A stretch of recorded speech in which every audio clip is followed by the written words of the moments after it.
kosenga excuse na ba mama nyonso ya Est Mobimba na Kinshasa partout oyo nyonso azali mama oyo azalaki blessé na oyo ngana lobaki balimbisa ngai mbala misambu 1000 fois na sengi bulimbisi na kozongisa lisusu te.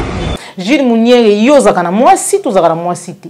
C'est aussi l'occasion pour toi, Jules Mouniéré, yako réparer, yako luka ko réparer, pe ko senga na Janine Mabunda pardon. Osa na respect à ta mon côté envers Bassi. Et ça, c'est un parti présidentiel. Botindi Jules Mouniéré a senga pardon, à s'excuser. Et c'est ça comme ça, l'état des droits ande yango. Vous savez combien de dégâts, bah propos maloba Jules Mouniéré sali? Quelle honte! Bah toi UDPS. Bomoni so bibembe baluka na kati ya batombo na kati ya batombe mais Etienne Tshisekedi a commis éolienne. Vous êtes la honte de la République. Ba impolis nationaux bino depuis besoin pouvoir ba na biso ba yebi sexe mwasi ndenge ezalaka. Likola ko banga mukwege bo fingi basi nyonso ya République. Ennemi na bino yaka bilan na bino eza mutu musuta. Mais ce qui est plus grave ezali que ça mode de vie ya IDPS. Voilà, les preuves sont là. Ces gens ne sont pas venus pour IDPS, même Maman Inabango. Ils sont là en train d'attendre les prophètes.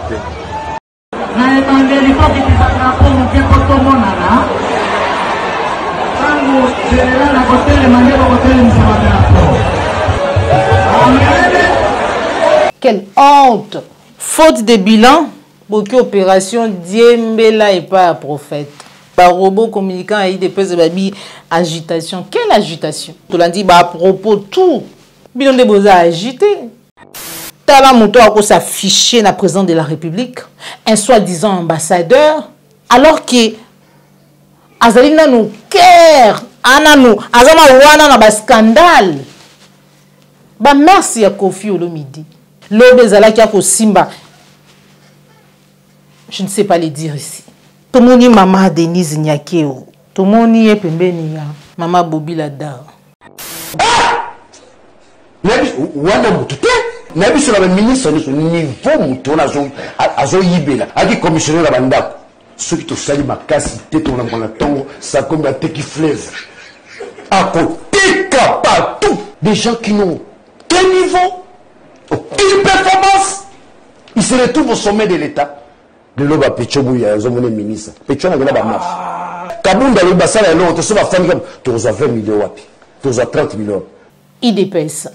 Bolobi nini. L'union sacrée a perverti la composition de la CENI, a reconfiguré de manière spécieuse la composition de la Cour constitutionnelle, dont on se demande si c'est toujours une Cour constitutionnelle ou c'est l'arrière-cour d'un pouvoir. Lorsque les dégoûtés quittent la table, ce sont les dégoûtants qui restent. Ceux qui pensent que notre dégoût nous conduira à les laisser là, à la table, trôner et gouverner le processus électoral dans la fraude, se trompent. Au lieu d'attaquer l'opposition comme quoi c'est elle qui ne veut pas des élections, le gouvernement doit les démontrer par les actes, par l'empressement d'aller véritablement à ces scrutins. Mais le lot, oh, et botami boyouti wapi.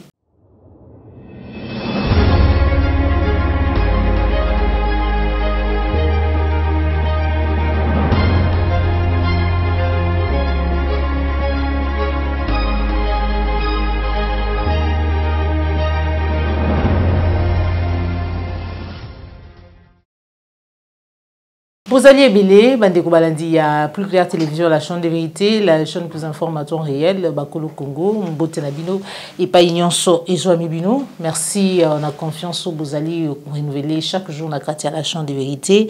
Et bon, début, il y a semaine, le Tozali Bongo lundi, 17 octobre 2022, maman je vois combien à côté de Banda Kunabiso, Bandeko Balandi, il y a plus clair télévision, on a numéro à Sika, émission vérité de tous côtés, Bipa Iwapi, Nakati émission biso mukolo mwalelo tokolobela mai mazali koleka na bongo na bukambi ya mboka na biso République démocratique du Congo pour parler de l'IDPS gestion na bango na mai nyonso mazali kolekana mikolo mweze koleka tolanda ki bongo Jules Muniere ou yazali bongo moko ya ba parlementaire debout dit debout ya IDPS bipai wapi azalaki kufinga ba maman. Pourquoi? Parce que moi mboka de docteur Denis Mukwege azali bongo prix Nobel atalisi makanisi na yeto pe posa na ye ya kokamba mboka na biso République démocratique du Congo rebelé na biso tolandaki ba propos incitant o ebimaki bongo na monoko ya Jules Muniere Mekasi to kamwe komona ye kosala vidéo pour na kosenga bolimbisi na ba maman tokolobela yango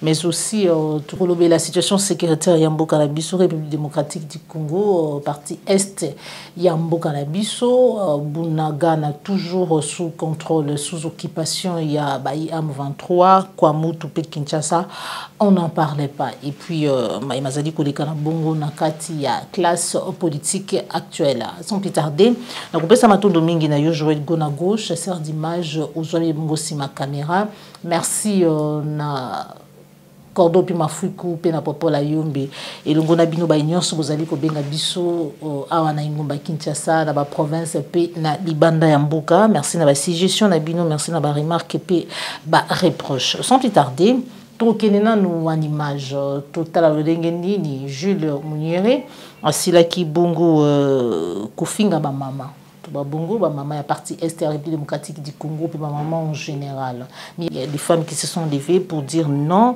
na impunité non na lolenge o ya ko sala to pe ya ko kamamboka na biso yi des presse azadi ko sala mais sans oublier to kinena ngambu ya Kisangani kotala bipai wapi campagne évangélique et bongonaki na meeting ya IDPS. Qu'est-ce qui s'est passé?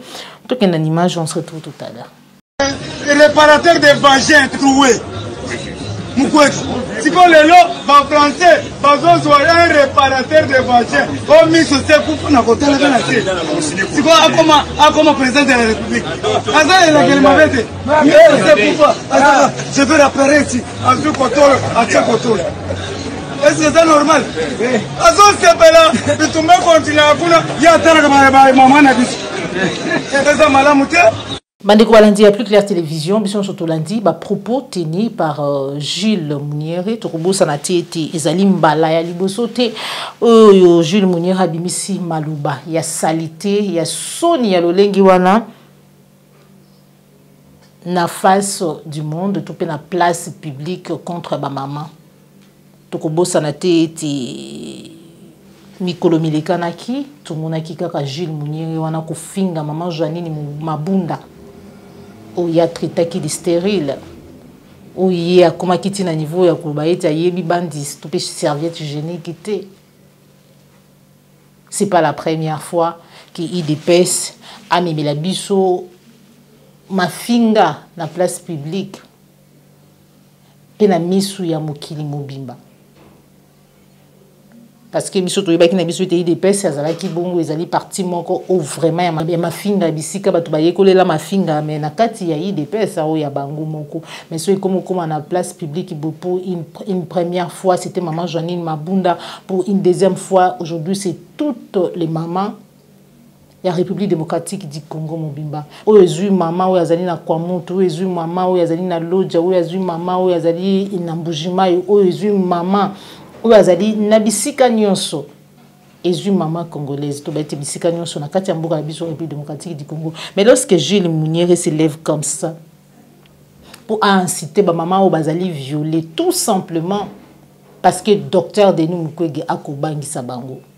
Mais il dépêche ton on me dit pourquoi tout koyebisa kabino to gestion na bino boko bundango na mutute boko samba yango na mutute mais par contre na lolengo bino moko bokambaki butambwisaki beaucoup s'apprendre na bilan na binomoko beaucoup s'apprendre na lolengo binomoko bokamba kimboka nayebaki dernièrement mwana mboka Mike Mukebai oyo atalisaki ntango yo Augustin Kabuya olobi ete bokokabola gestion to pe bilan ya mandat na bino oyo na bato bokambi arapelaki yo quelque chose mpona koba ete esengeli na botiana no misolo oyo ya rame na mesa parce que bayebisaki biso ete misolo ya rame mbongo oyo bino boyiba peuple congolais mbongo ya bacongolais ezalaki géré to pe exagéré na présidence de la République.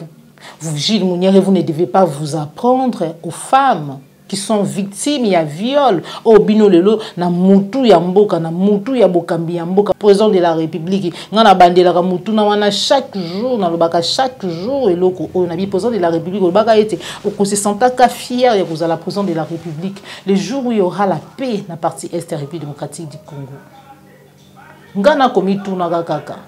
Ce que le parti est la République démocratique du Congo, qui m'y ça veut dire que le lingue président de la République, qui était à fier, il y a la président de la République démocratique du Congo le jour où il y aura la paix. Quand il y a parti est la République démocratique du Congo. Et aujourd'hui, on parle de Kwamutu. Là où bino bato oyo bozali na bokambi ya mboka, là où bino bozali na ba service, bino bato bozali na ba service nyonso compétent. Vous nous parlez d'une main noire. Alors, na commis tout, na président de la République.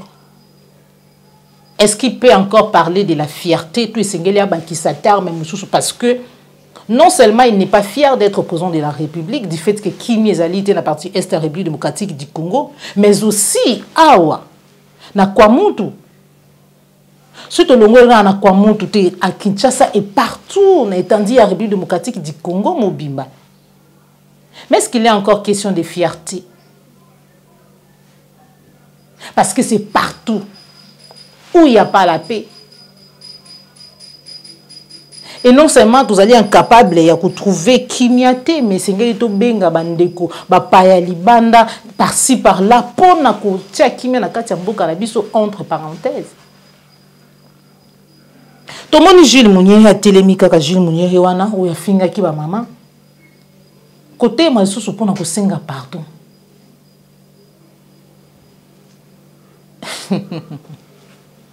La moni nze mboka ngo benze komi penza mboka théâtre. Tokozwa Gilles Mounière tuyoka pardon na ye ou ya sili ko senga na ba maman, on se retrouve tout à l'heure. OK, merci beaucoup na balangi nyonso monde mobimba. Sous émotion, nous avons émotionné pour répondre à Dr Mukwege. Mais nous avons vu que le Dr Mukwege a eu prix Nobel de la paix. Il a prôné paix monde mobimba. Il y a une excuse na ba maman nyonso est mobimba. Na Kinshasa partout. O nyonso azali maman, o azalaki blessé na oyo ngana lobaki balimbisa ngai mbala misambu. 1000 fois na sengi bulindi parce que toza batu ya muko ntombolo mwa mai wakaninda ozo prôner la paix wa lingi désordre na mboka te. Merci beaucoup. Docteur Mukwege azali candidat ya 2023 aza ennemi ya mutu te, azali ennemi ya Gilles Mounière te. Merci beaucoup. Bolimbisa nga mingi na kozongisa lisusu te.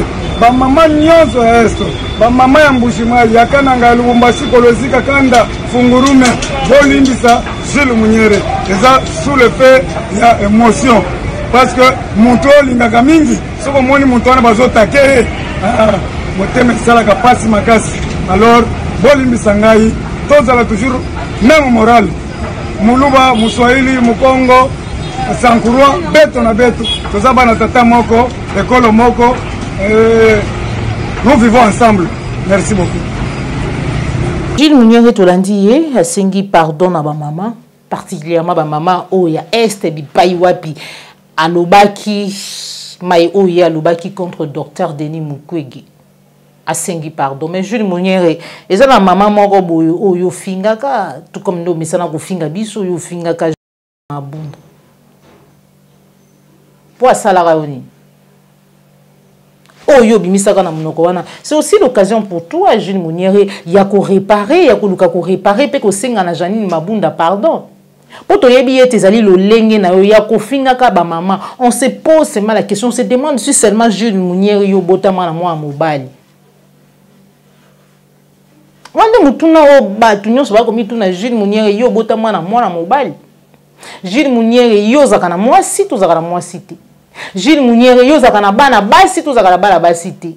Jules Mounier yo zaka na bande kwa basi to zaka na bande kwa basi te. Parce qu'on imagine la facilité oh zalaka nango pour na kofinga basi. Toyo kende plus loin pour na koloba makambo mususu ta mususu po mona pe ka boye ta mususu pe ta mususu to komona o mwa mobali mais c'est compliqué.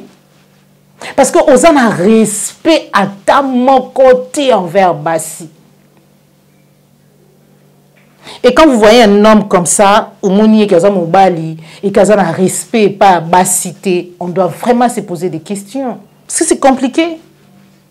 C'est pas la première fois. Gilles Mounier Rosenga, pardon, Lelo, mais c'est pas la première fois. Moi, si Oyo Finga, Janine Mabunda, à l'époque, deuxième personnalité de la République démocratique du Congo, mon Finga Yé, Batunion Souamona.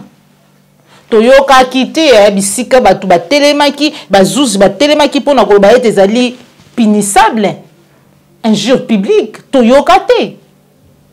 Mais si c'est quelqu'un d'autre to komona batu lengeni ba ko telema to komona batu lengeni ba ko telema pona ko porter plainte to komona général ka songa ko la muka 5h 4h abimi lo lenga kendeke pa maman Marie tout simplement parce qu'elle a dit ce qu'elle avait dit.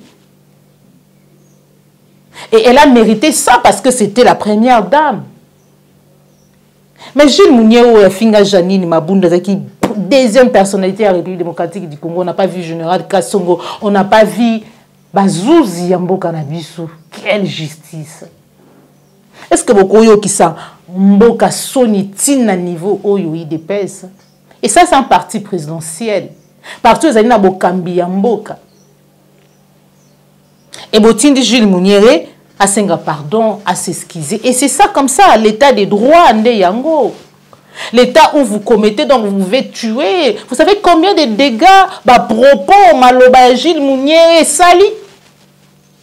Pour qu'elles aient la limiter à un simple pardon.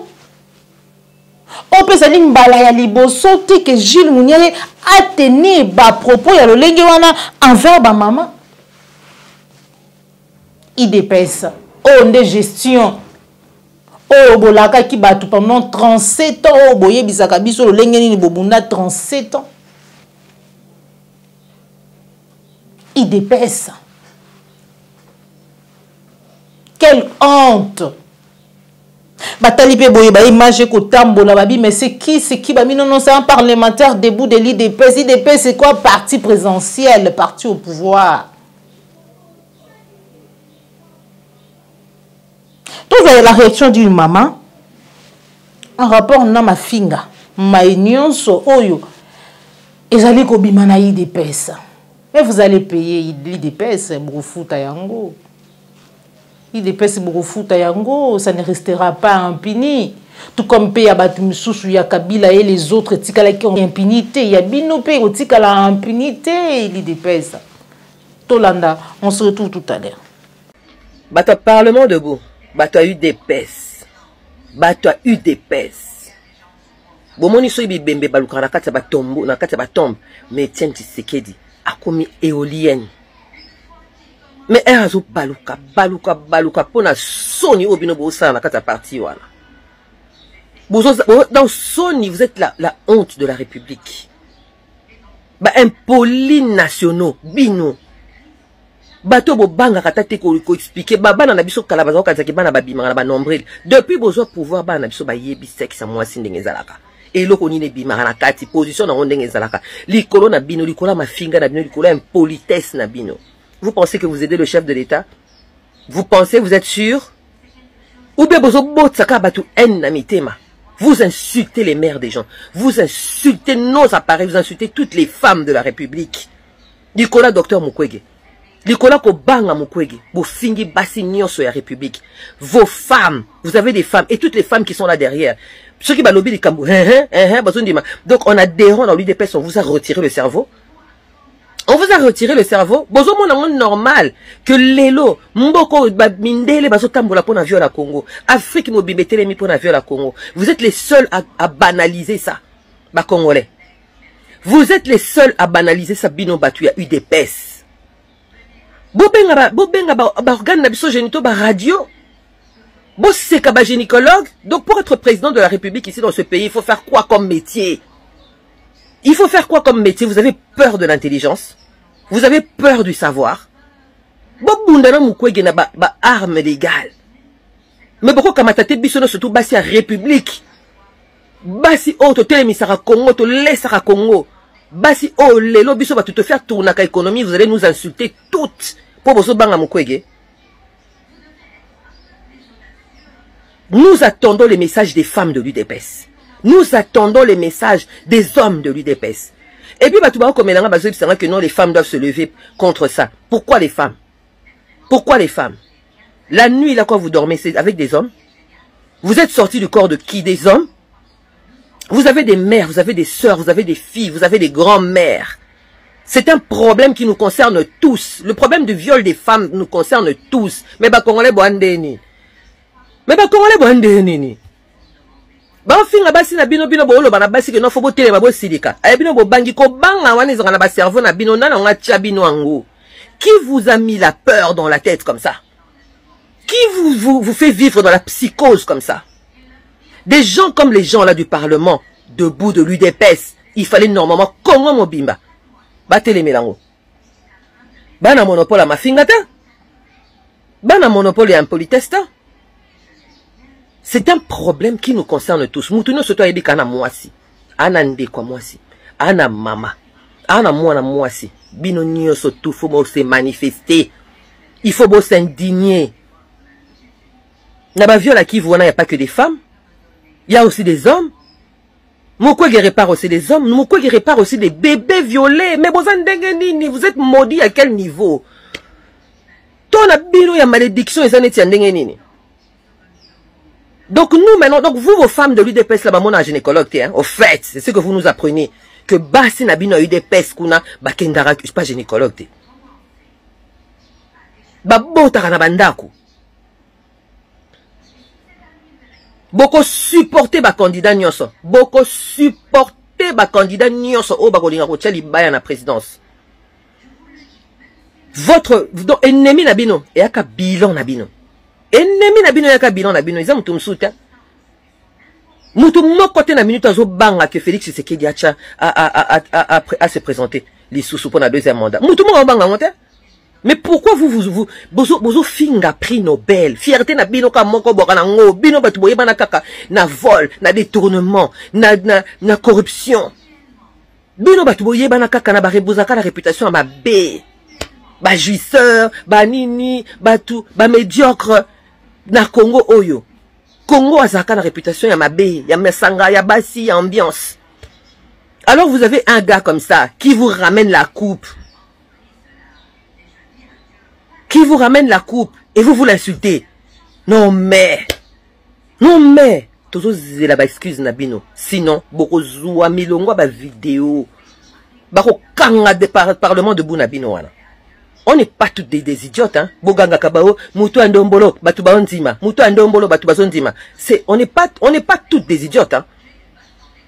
Bah, excuse, Nabino, puis il faut pas longo, Nabino, dans la partie. On a d'ailleurs coup tout président, leader Nabino, à se désolidariser des gens Nabino. Bon, mon attaque qui parle binote. Bon, mon attaque qui parle binote. Bon, mon attaque bazora bino na misalate. Bon, mon angote. Oui, c'est vrai que aujourd'hui, on te kana loba. Gilles Mouniéré demande pardon. Oui, le pardon peut lui être accordé. Mais ce qui est plus grave, c'est qu'ils ont un mode de vie, il y a des pèses.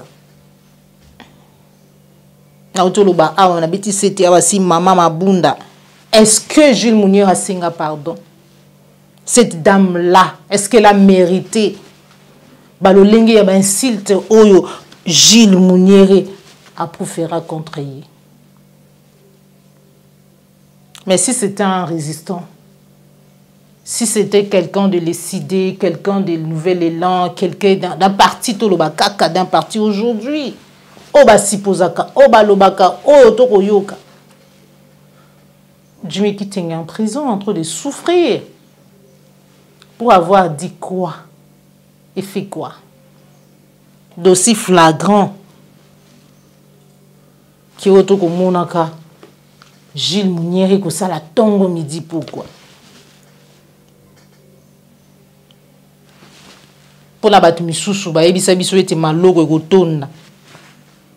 Mais pour la batu IDPS pour la batu lolenge obolo ko ba Gilles Mounieri en tout cas wana pour na bango maloko eza yango ya okangama. Mais pour la batu misusu maloko eza ya ofungwama, c'est vraiment triste. Les lots finalement na base que bino moko beaucoup comprendre. Bisika nini bokomi boko bundaka na bino moko boko bundaka na bililingi na bino moko boko bundaka na bilan na bino moko boko bundaka na gestion na bino moko boko bunda na incompétence na bino moko IDPS tokene na ngambo ya Kisangani bisika wapi campagne évangélique et se transformer na meeting. Un pasteur a sali campagne na ye et IDPS capacité ya ko mobiliser batu po baya na meeting ou je ne sais pas moi quoi. Beaucoup ont récupéré, ou ça la récupération. Quelle honte! Beaucoup ça la récupération, il y a campagne évangélique, il y a batu. Faute de bilan, beaucoup opération Diembela et pas prophète. Prophète Abatou, je pasteur Jules Moulindwa. A ça la campagne évangélique naïe. Bino boye ko Diembela. Quelle honte. À l'image, on se retrouve tout à l'heure.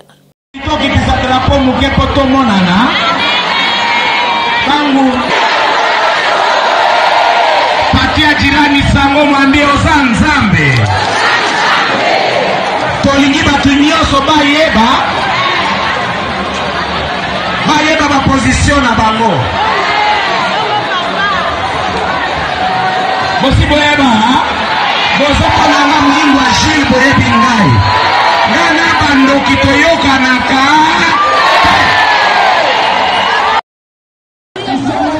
Voilà, les preuves sont là. Ces gens ne sont pas venus pour IDPS, même Bama Inabango. Ils sont là en train d'attendre les prophètes, pas pour la moulin d'agir, donc les preuves sont là. Tous ces gens ici, les mamans ici que vous voyez, avec leur Bama Inabango, c'est leur coutume. Donc c'est les pleins ici, la majorité des gens c'est l'église. Vous voyez ici vous-même. Donc, maïka kande te kama, maïde te kama, église, maïzo te kama, et c'est maïda rematia, maï comme 200. Na evangeliko kitaka kwa mkeko tomonana, tangu general na hoteli mandeko hoteli msamadako. Iyo kabisa mzambe.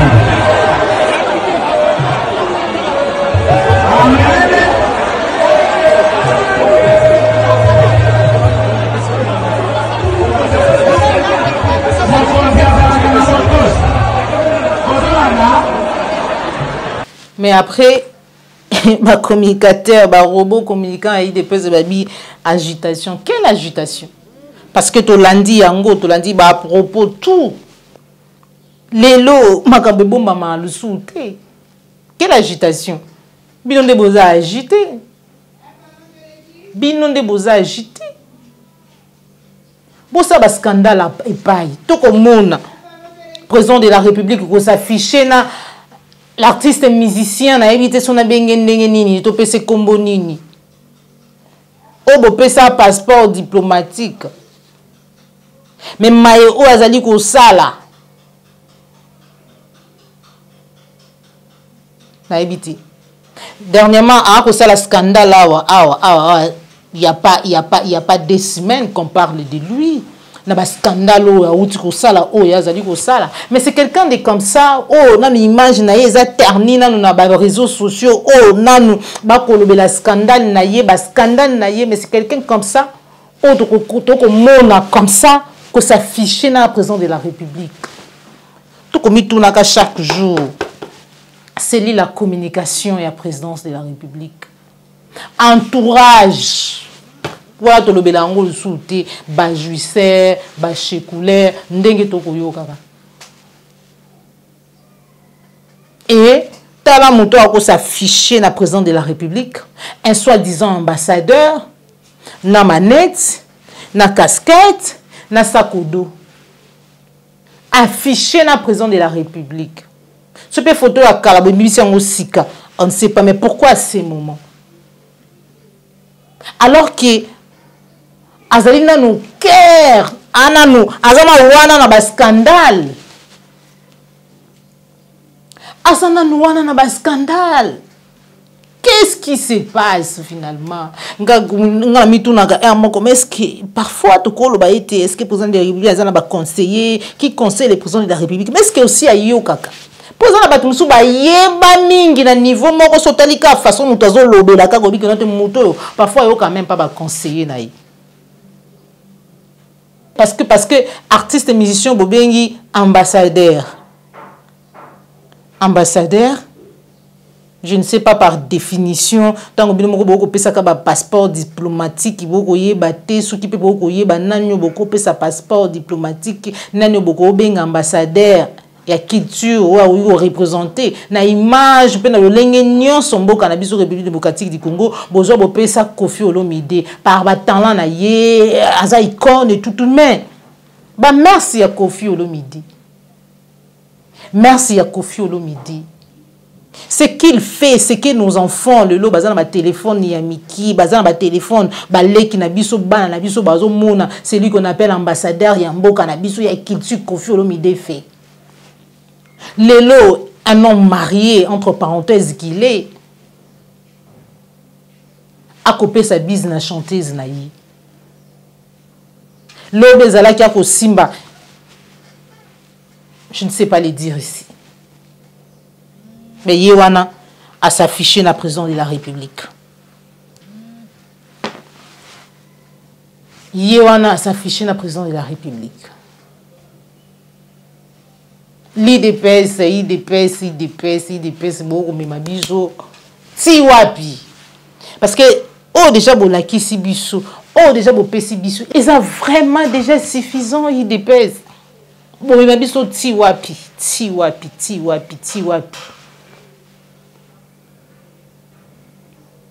tomoni mama Denise Nyakeo oh to senga ki honorable Mike Mukeba ya senga ki abike note soki ezalaki maman Marie balingaki bayela yo yi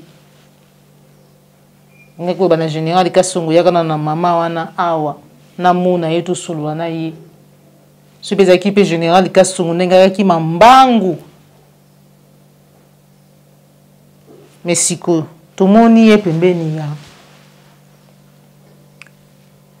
mama Bobila Da momolongani ya ancien président de la République le maréchal Mobutu Sese Seko balakisi biso ye en image ebele bato bako féliciter équipe à communication na ye bako senga ye balobi ke c'est maman oki ko défisa na papa équipe à communication na yote parce que bango nde penza bako sala musala mais auto komone koleka kuna foin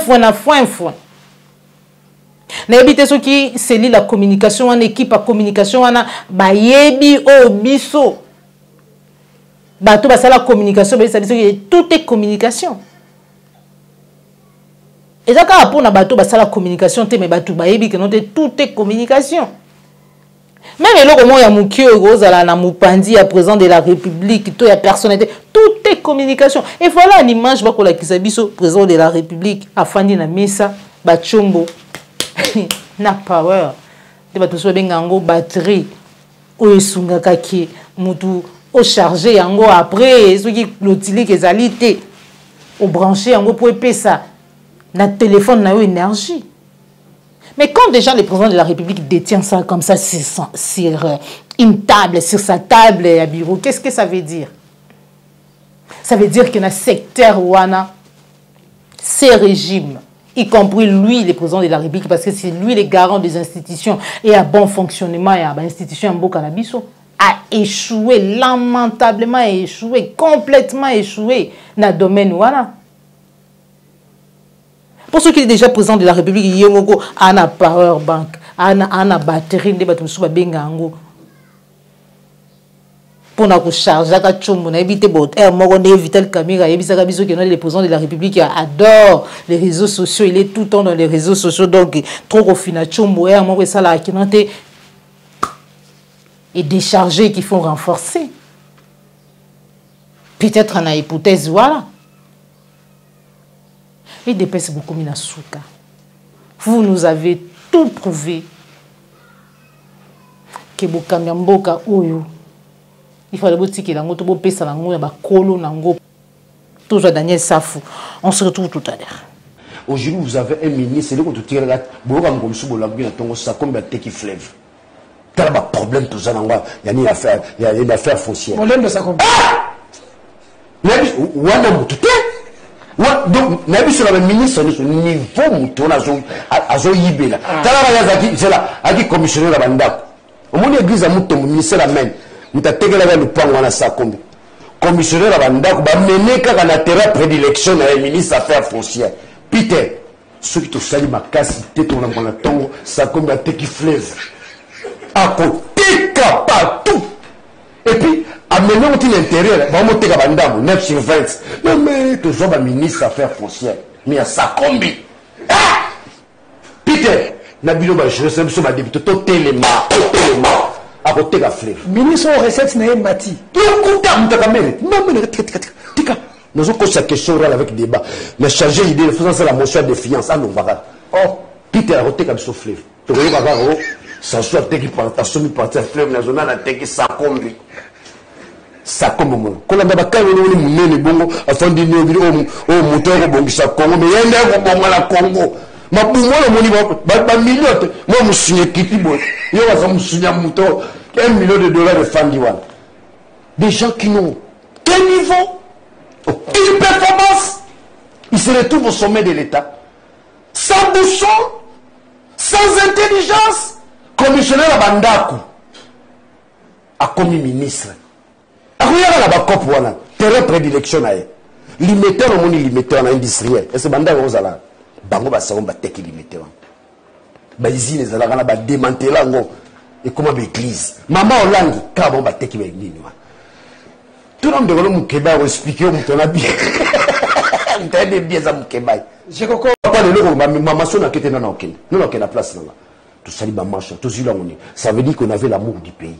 Tout ça là été pour comme ministre. Le loba Pécho, il y a un ministre. Pécho n'a pas marche.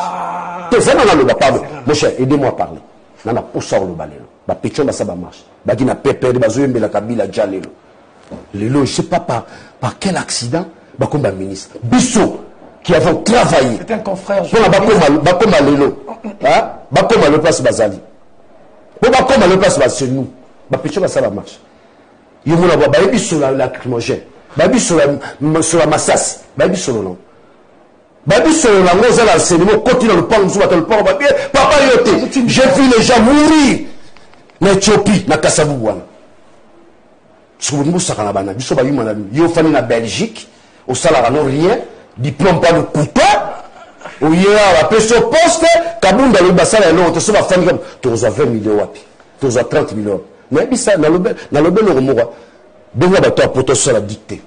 Ndendendend ainsi tomba l'assiette. Comment? Au moins la magie. Oh. Azuniga ceux qui ba loge ba PC poste. Oh. Les gens qui nous dirigent aujourd'hui, la majorité baza ba ignare. Excusez-moi, je ne jurie pas. Ba ignare. À cause du diplôme attendant la Oxford, Zobi qui n'a pas vu c'est comment. Et si me les gars bigo mon gars aussi man c'est ta foufou. Ils vont muto na ça na fachi. Fachi va se conseiller dans ma mobile. Tala Moutouba nommé na Kilomoto, un jeune de 30 ans qui ne connaît rien. Ce qu'on s'est mettre dicté à la chèvre de M. Seguin. Au côté de la faute, il a ma faute. Texte sa première année sur. Mais, Bazo nommé Bango. Bazo nommé Bango. Les gens qui ont travaillé pour ces pays ne sont pas nommés. Tous on a besoin d'en monter. Netingaï, on a télévision, on a besoin d'en monter. Pouvoir l'étigal 10 mois. Je cherche à conquérir un pouvoir à moi. Donc, Oh, bah, sur la poste mandataire, t'es. Nazala tina la moto. Ba nommé nga wutu te. Non kenangwa. Di mandataire ba nommé nga so etikali mandataire 10 mois. Pour la pesani. Qu'est-ce que je vais donner? Que Félix ne me nomme pas. Ba tu ba kosana na pas lui ça la calme. Je Félix ça me nomme na boye. Voilà. Bande ko balandi à plus clair télévision, juste pour na ko accompagner oh nyonso biso to lubaka. Oyo luba makande yango wana dani safa ko luba. Botikali na 10 mois. Botikali na 10 mois. Même si est belé. Peuple congolais a kobanza été singende ko kuginde na mapono mi pona ko sanctionner bato. Mais alors que biso so yebi mapono mi lolengi ne lekana kana kata mboka na biso République démocratique du Congo en Afrique en général, jamais volonté à peuple salamato pe kokisama. Parce que singeli to continue kaka boyo to yebi eti volonté la biso kokisama kate salamaka te. Et que ba animateur ya ba institution bazalaka bato oyo ba imanaka na volonté to pe na choix ya peuple te nanya la lisi biso pongi nana chekati na biso bolembu oyo nana chekati na biso kobanga oyo ekosala ke lelo congolais azali incapable ya kotelema incapable ya ko se révolter incapable ya kosenga ba droit na ye.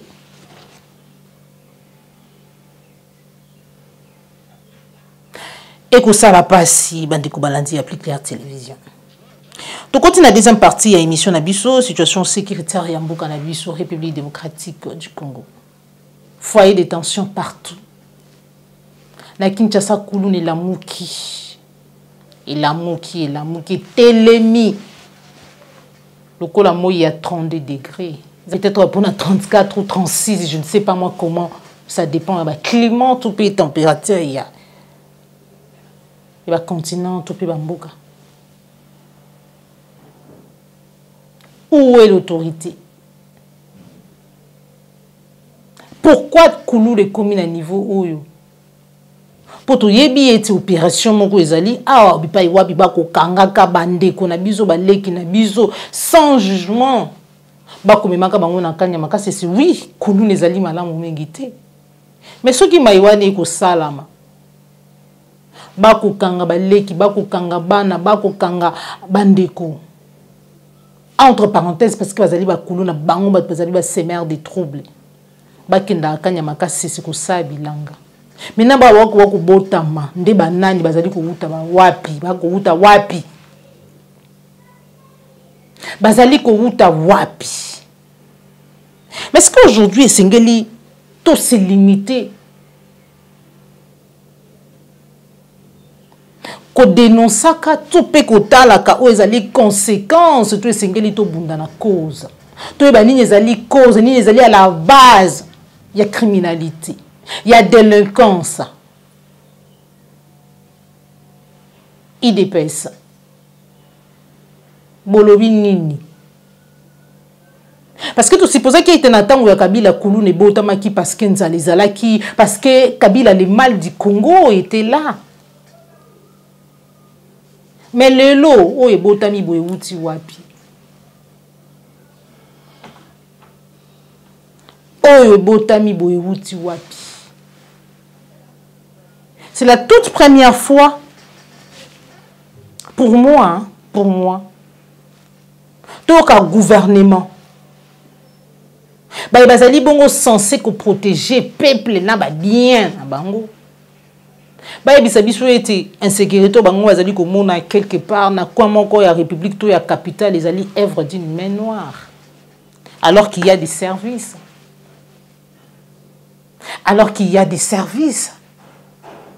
et finalement est-ce que on peut être incompétent si na niveau au beaucoup là qui ça na peuple puis na face du monde degré à incompétence na bino. Pour nous biso etezali œuvre ya une main noire. Et bien l'honorable Mike Mukiba ya lieti. Régime et commission mboka loko ya église mamo langi si FMC. bipai wapi bakomona servitude bipai wapi bakobengana ka ba démon tongo midi pourquoi bipai wapi ya petit nini ba sorcier ba monani ba bimi œuvre ya main noire. L'autre fois, Bobo Congo était ministre intérieur, la fin du mois, a salaire. Pour quel travail? Parce que Moussala, Sengeli Bossala, Bozali censé à Bossala, Bossali Yangote, Boko Kakosala Yangote. Vous voyez une main noire. Mais après, Bonjour Nabino paye salaire Nabino. Pour quel travail? Pour la Moussani nous rendre la nani. Parce que toko kufa, bako papa biso, bako boma biso, bino bato bozali censé koyeba qui fait quoi, qui tue les Congolais, boyi boyebite zali na une main noire. Mais à la fin vous avez un salaire. À la fin vous avez un salaire. Vous vous manquez de qui? Et on est dans le tour dans le peuple congolais, mais finalement, on se rappelle une fois que nous avons Paulette qui monte. Celle que j'appelle Dada, avec qui était biso peuple congolais, tout ça, tu melaka, tu observes, mais à un certain moment, ce qui te y est, tu as un tsunami. Et Dada,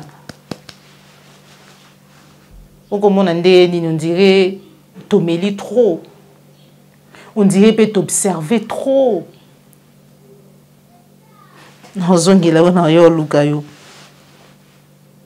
Tous une image. Alors que nous parle d'une main noire, Mendeko a expliqué qu'est-ce qui s'est passé, ça a commencé comment. Pour te trouver comme une main noire, au Rita Bola, gouverneur, le gouvernement central, une main noire, on se retrouve tout à l'heure. Na machambe bat bazaka futa 2 sacs ya masango. Siko chef akaboli 4 sacs, bat balobite 4 sacs wana eleki. Ko simba te na conjoncture na bana classe to za na bango.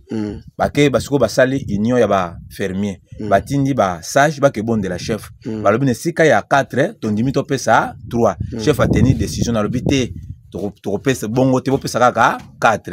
Deuxième tour ne bayaka ko bon de la chef ba kuta chef akine kwa mutu. Bakuta siko leki na leki ne mbamoka beta ne mumbala ne masasi. Tanga bomi mumbala nde place makambo nde banande ya mwa balobi mumbala pona nini? Mumbala sa koko na biso. Il fallait pas obomaye. Ne bobomi mabelo pesa la rapé mabele na biso to sani tozo kozwa ngo biso na bambala to konza mabele. Donc débat ne banda place wana tinde to komi na niveau to zali. E bandela makambo a droit. Sikolo viva chef o babomi o moni bakoza la kombe. Oyo moni o baebi. Onga na yebi nga ba chef wa kufu baza 10. O ba gorger. Le chef coutumier le rôle la chef Fadiaka babomaye. Chef Machambe babomaye. Chef ya oya nani ya Bukusu en face akipana babomaye. La chef Bokala babomaye. Chef nani Boku. Ye ku ba kotele ku ba simena ta kufu na émotion. Ba kufa oui. Eza bato biso to yebi ba chef un peu ba yebinga. Ba chef ebele ba kufi na makambo ba yaka ba gorger bango. C'est que n'engo se retrouver boye. Ndeni ngana yebo donc ezaka bolingo ka nzamene mutalingi na bima na libota na bimi. Ko lokola mwasi nanga zaki muteke na mona ka ke ko vivre ana ose ngana saboter mwasi nanga. Ngape na kwa po saboter te. Bango bakimi côté musunga ngape na bimi par pont quoi ndenge na ye awa.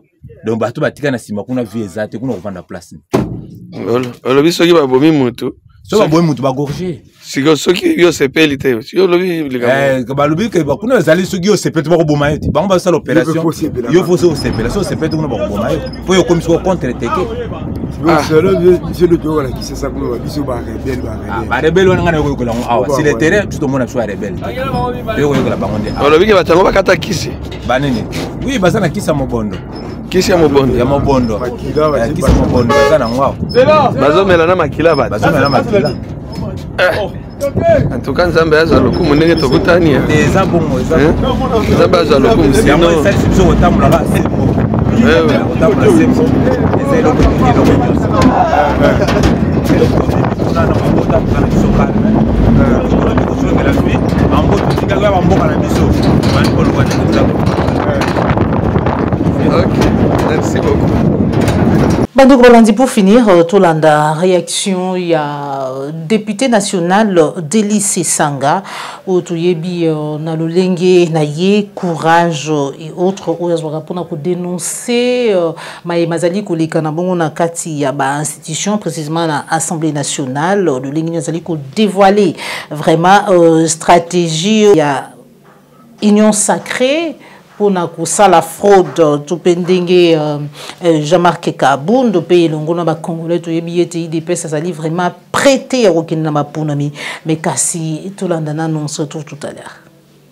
Le débat sur la réduction du train de vie de l'État, et c'est une invitation, qui est celui de la justice sociale et de la lutte contre les inégalités, doit sortir du cadre étroit de l'Assemblée nationale.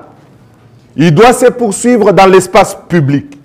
Et croyez-moi, nous ne nous laisserons pas intimider.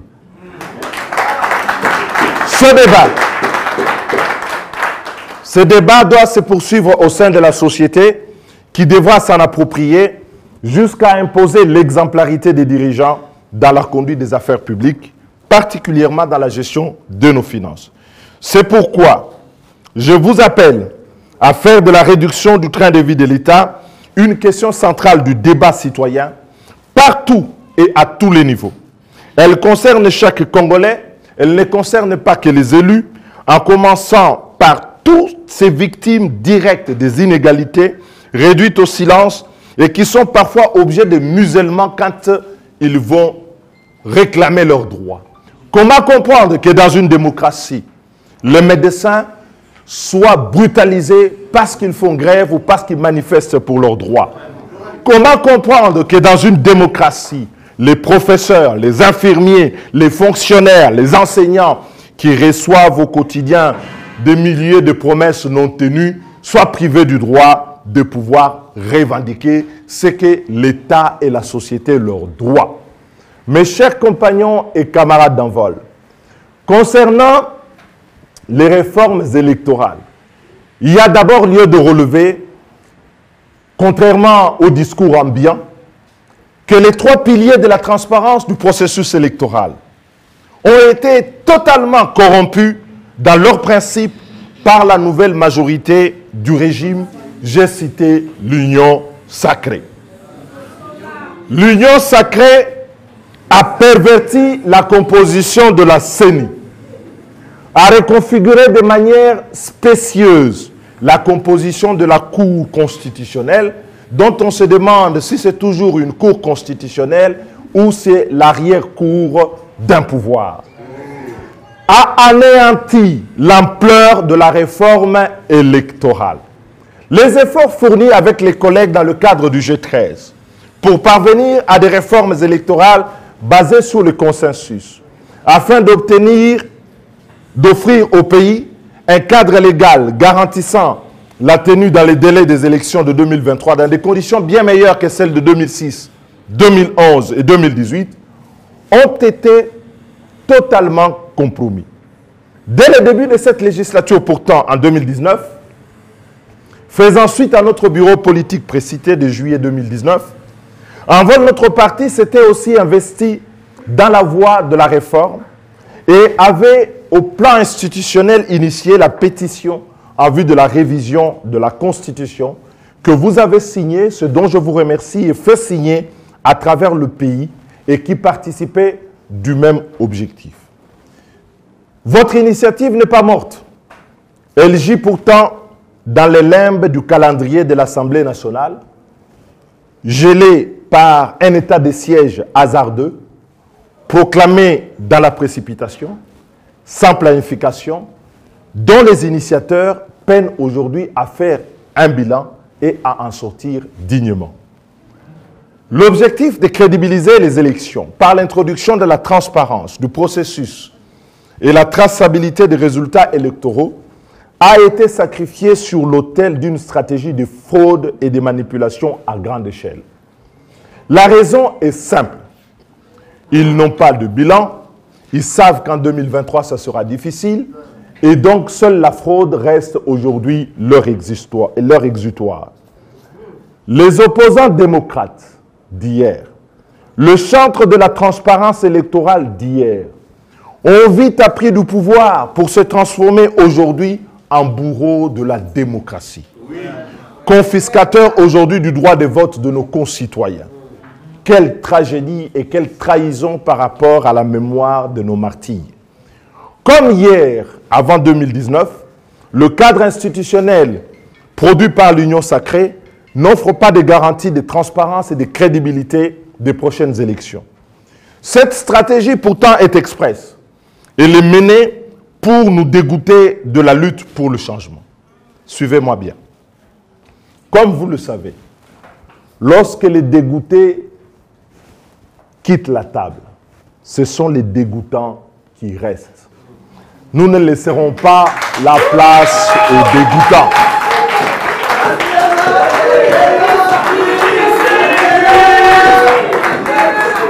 Cette stratégie de fraude électorale mise en place à grande échelle par l'Union sacrée est une stratégie express menée pour nous dégoûter de la lutte pour le changement. Mais suivez-moi bien, comme vous le savez, lorsque les dégoûtés quittent la table, ce sont les dégoûtants qui restent.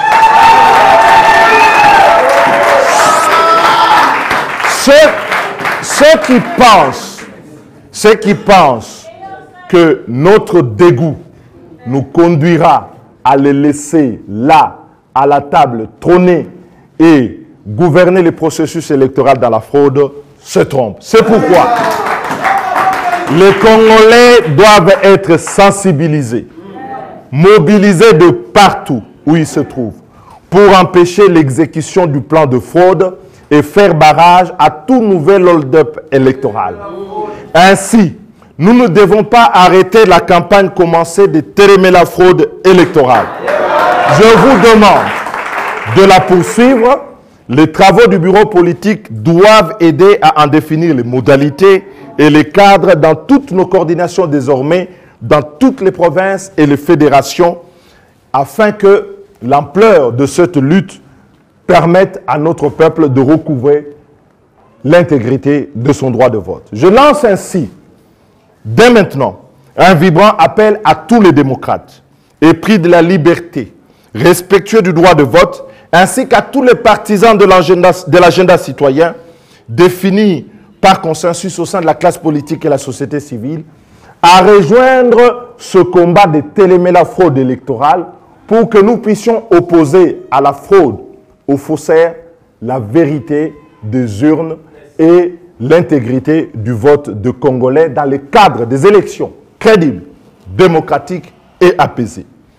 Le combat que nous menons pour la publication des résultats partiels à la criée à partir de chaque bureau de vote est un facteur important de lutte contre la fraude électorale par la traçabilité des résultats et la transparence de scrutin.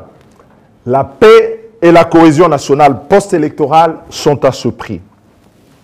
Aujourd'hui, pour ceux qui ne comptent pas, à 556 jours du délai constitutionnel de la tenue des élections, le gouvernement est dans une action qui oscille, navigue entre la méthode Coué et la politique d'autruche en matière électorale.